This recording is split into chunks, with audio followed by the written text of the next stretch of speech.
Okay. ఇప్పుడు thyroid ఉన్న వాళ్ళలో మనం ఏమన్నా అంటే షుగర్ ముందు వాళ్ళకి లేదు. హ్మ్. థైరాయిడ్ వచ్చిన తర్వాత మాకు షుగర్ అటాక్ అయింది అంటుంటారు. Yes. అంటే థైరాయిడ్ ఉన్న వాళ్ళలో షుగర్ అటాక్ అయ్యే ఛాన్సెస్ ఉంటాయా సార్? మాక్సిమం ఉంటాయి. ఓకే. ఎందుకంటే థైరాయిడ్ ఫంక్షనింగ్ డిస్టర్బ్ అవుతుంటే బోత్ మనకు అర్థం చేసుకోవాల్సిందంటే థైరాయిడ్ అనేది హార్మోన్ ఇంబ్యాలెన్స్, షుగర్ కూడా hormone imbalance. Okay. So insulin అనేటటువంటి హార్మోన్ లోపం వల్ల వచ్చేదాన్ని షుగర్ అంటాం. షుగర్. థైరాయిడ్ ఫంక్షనింగ్ లో వచ్చే డిస్టర్బెన్స్ వల్ల వచ్చేదాన్ని మనం థైరాయిడ్ రిలేటెడ్ ఇష్యూస్ అంటాం. అంటే థైరాయిడ్ హార్మోన్స్ లో వచ్చే లోపం అనేది రెండు లోపాలు. సో డెఫినెట్ గా థైరాయిడ్ ఉన్న వాళ్ళలో షుగర్ కనిపించే అవకాశాలు ఎక్కువగా ఉండొచ్చు. అలానే షుగర్ ఉన్నటువంటి వాళ్ళు థైరాయిడ్ కనిపించే అవకాశాలు కూడా ఉంటాయి. ఓకే. ఎందుకంటే బోత్ రెండు కూడా హార్మోన్ ఇంబ్యాలెన్స్ రిలేటెడ్ సమస్యలే కాబట్టి. ఓకే. ఇప్పుడు థైరాయిడ్ ఉన్న వాళ్ళలో కొన్ని ట్రిగర్ పాయింట్స్ అంటుంటారు. అంటే మేము ఇది తిన్న తర్వాత మాకు ఈ ప్రాబ్లం వచ్చింది, లేదు ఇది తిన్న తర్వాత ఇదైంది అని అంటుంటారు కదా. సో ఎట్లాంటి ఫుడ్ తీసుకోవాలి, వాళ్ళు ఎట్లాంటి ఫుడ్ తీసుకోకూడదు? థైరాయిడ్ రిలేటెడ్గా మనం చూసుకుంటే కనుక థైరాయిడ్ ఫంక్షనింగ్ని ఇంప్రూవ్ చేసే ఫుడ్స్ కొన్ని ఉంటాయండి, డిస్టర్బ్ చేయగలిగే ఫుడ్స్ కొన్ని ఉంటాయి. సో ముఖ్యంగా ఏంటంటే మన ఫుడ్లో ఎక్కువగా సెలీనియం ఉండేటటువంటి ఫుడ్స్ ఎక్కువగా తీసుకుంటే థైరాయిడ్ ఫంక్షనింగ్ అనేది ఇంప్రూవ్ అవుతుంది. సో ముఖ్యంగా ఏంటంటే బ్రెజిల్ నట్స్ అని ఉంటాయి. సో బ్రెజిల్ నట్స్లో ఎక్కువ శాతం సెలీనియం అనేది ఉంటుంది.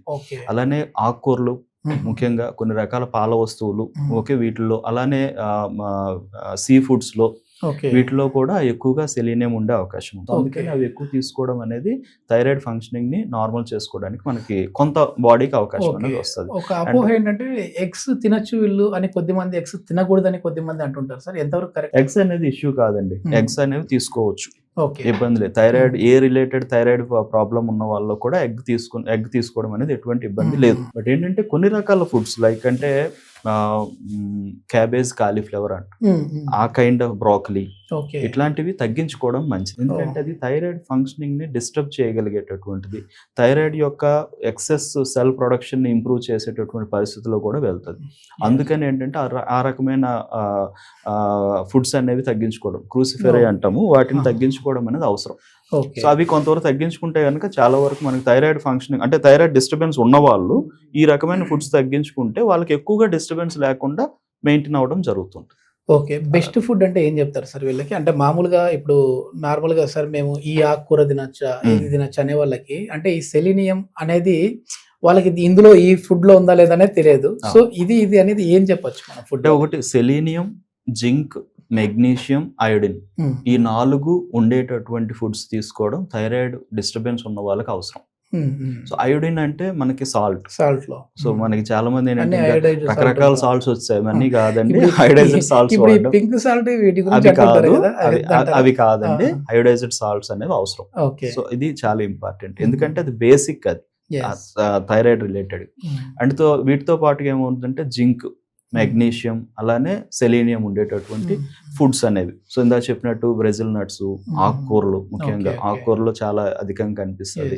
అండ్ సీ ఫుడ్స్, నట్స్ అండి, ఎస్ డెఫినెట్ గా నట్స్ అనేవి చాలా ఇంపార్టెంట్. సన్ఫ్లవర్ సీడ్స్ అంటాము, లేకపోతే సీడ్స్, నట్స్, గుమ్మడి గింజలు, ఇవన్నీ కూడా మనకి జింక్ అనేది ఎక్కువగా అవైలబుల్ గా ఉంటుంది కాబట్టి అవి తీసుకోవడం మంచిది. మిగతా కూరగాయలు అన్నీ కూడా తినొచ్చు, అన్ని తినొచ్చు, కాకపోతే ఈ క్రూసిఫెరే రిలేటెడ్ చెప్తాం లైక్ క్యాబేజ్, కాలీఫ్లవర్, బ్రోకలీ, వీటిని తగ్గించుకుంటే చాలా వరకు బెటర్. అండ్ వీటితో పాటుగా ఏంటంటే సోయా చిక్కుళ్ళు, సోయా బీన్స్, సోయా మిల్క్, ఇలాంటివి కూడా ఈ థైరాయిడ్, ముఖ్యంగా హైపోథైరాయిడ్స్ ఉన్నటువంటి వాళ్ళు తగ్గించుకోవడం అనేది చాలా వరకు మంచిది.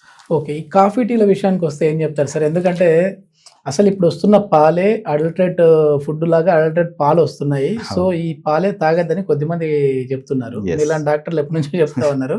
సో ఈ కాఫీ టీ తాగడం వల్ల ఇంకా ఏమైనా హైపోథైరాయిడ్ కానీ హైపర్ థైరాయిడ్ కానీ ఎక్కువ ప్రాబ్లం అయ్యే విధంగా ఉంటుంది? కాఫీ టీలు రెండు కూడా యాక్చువల్గా చెప్పాలంటే బాడీకి అంత అవసరం అనేవి కాదు. ఓకే, అందుకేనా మేము ఆఫర్ చేసిన తాగలేదు.